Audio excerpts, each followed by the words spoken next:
қоқыс ұшып жатпас үшін басқа құстар, енді мында жақта бұралқы иттер жоқ, бірақ құстар алып кетпес үшін мынандай қоқыс тастау жәшіктері бар. Қараңыздар, барлығы жер астында.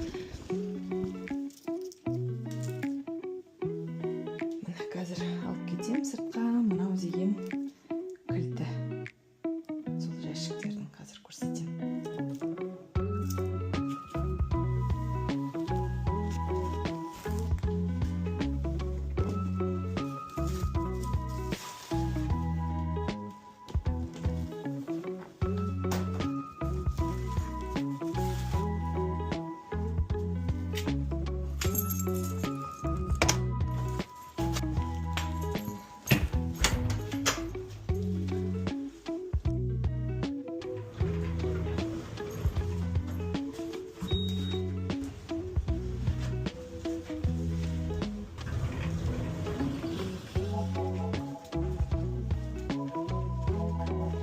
Ескі автоматты.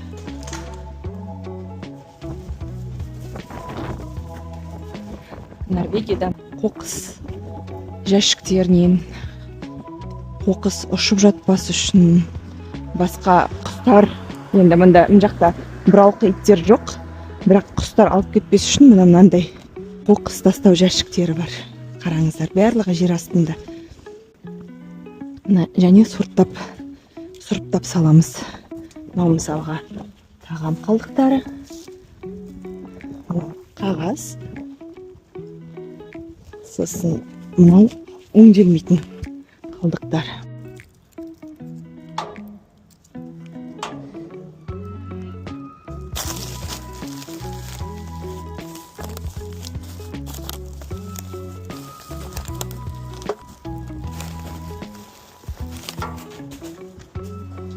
Келесі қағаз. Бұған әркім тастай алмайды. Тек қана осындай кілті бар, арнайы кілт бар. Осы тұрғындарға деп берілген. Сол адамдар ғана лақтыра алады.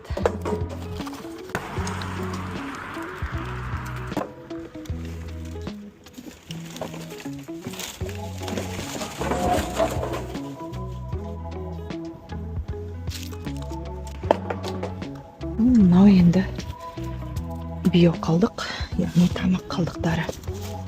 Бұны дәл солай ашамыз кілтімізбен. Яғни кез келген көшедегі адам лақтыра алмайды. Болды. Осылайша ешқандай иіс шығу, ұшып кету, желмен немесе құстар алып кетеді деп айта алмаймын. Керемет емес па? Әр үйдің мынандай ыдыс жуғыштың астында шағын сорттау бөлімі болады.